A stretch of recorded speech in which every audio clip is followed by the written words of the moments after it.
Welcome to Beer Untapped with Perry Miller, the podcast. I'm joined by Seth. Hey, welcome, guys. Thanks for finding us on the internet. Now, these shows originally aired on Brookings Radio, but now they're all here for your enjoyment. I hope you like it. There you go. Sit back, enjoy the show, relax. Let us know if you want to see anything on future shows. As we said, this comes out live in the Brookings area, but enjoy this archive episode. Beer Untapped with Perry Miller. Welcome to Beer Untapped with Perry Miller. This week, the science behind brewing beer, and later, the 10th anniversary celebration for Brookings Liquor Store.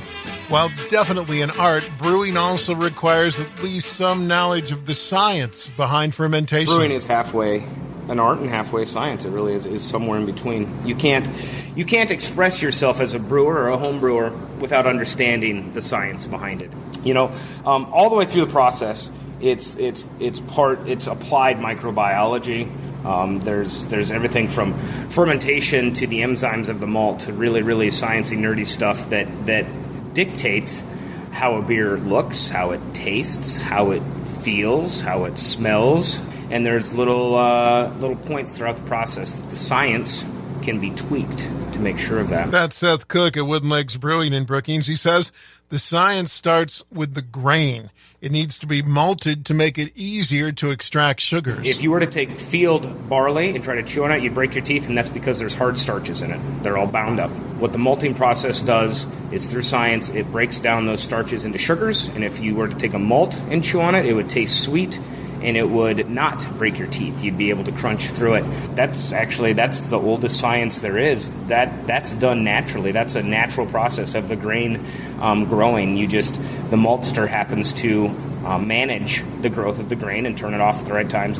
Water, oxygen, time, and heat is what makes malting. The raw grain is germinated, then dried, and sometimes roasted. You can take one bit of grain and turn it into many different types of malt, right, just based on temperature and time and oxygen levels, and there is a lot of science to it, a lot of monitoring to it. Shakopee has one of the biggest maltsters in maybe even the world, at least one of the biggest in the U.S., and they're adding on again. Actually, just talked to them the other day. RAR Malting out there is adding another malting facility. The brewer then takes that malted grain and can do lots of different things with it.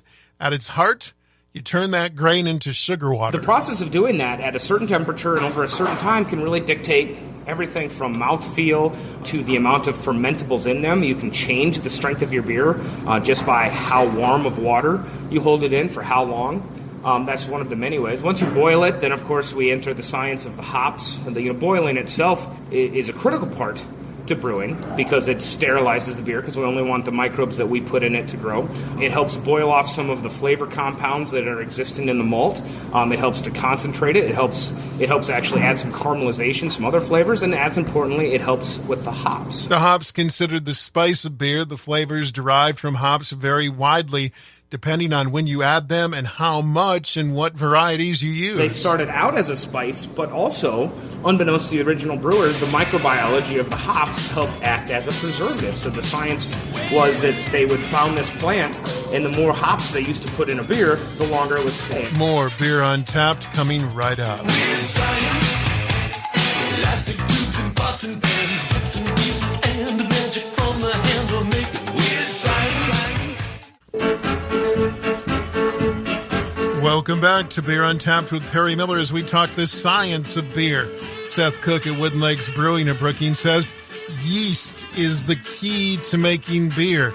It produces the alcohol and actually many of the flavors. Yeast lives in a very specific environment in terms of pH levels, in terms of what sugars are available for them to eat. They can eat certain kinds of sugars. They can't eat certain kinds of sugars. And different yeasts like different stuff, right? And different yeasts like different stuff, and different yeasts have different tolerances for pH levels and for alcohol levels, and there's all kinds of stuff. Yeast actually brings single-handedly brings the most flavor compounds to a brew. And I know people are like, oh, we always want to talk about the hops, but the reality is the yeast, if you look at a flavor wheel and you look at the components of the yeast, they're more, including on flavors and off flavors. Yeast can produce flavors you want and some you don't want, depending on the beer.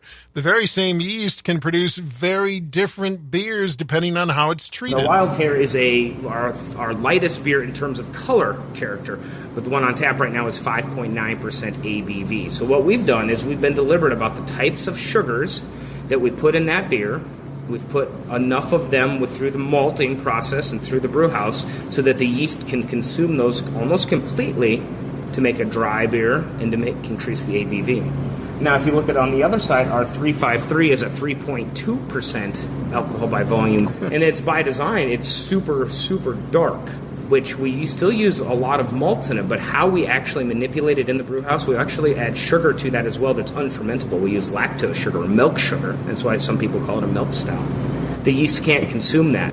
The really cool part about this is probably peeking way behind the curtain here, is they use identical yeast strains in that. So that's the exact same yeast we use in both of them. Now, there's a lot more to the science of brewing, hydrometer readings, measurements, all kinds of stuff, but we'll leave the science of beer with Seth providing one of the best descriptions ever of what brewing really is. Brewing is applied microbiology with a large element of janitorial services. That pretty much sums it up. Also this week, the Brookings Liquor Store is celebrating 10 years at their East Side Commons location.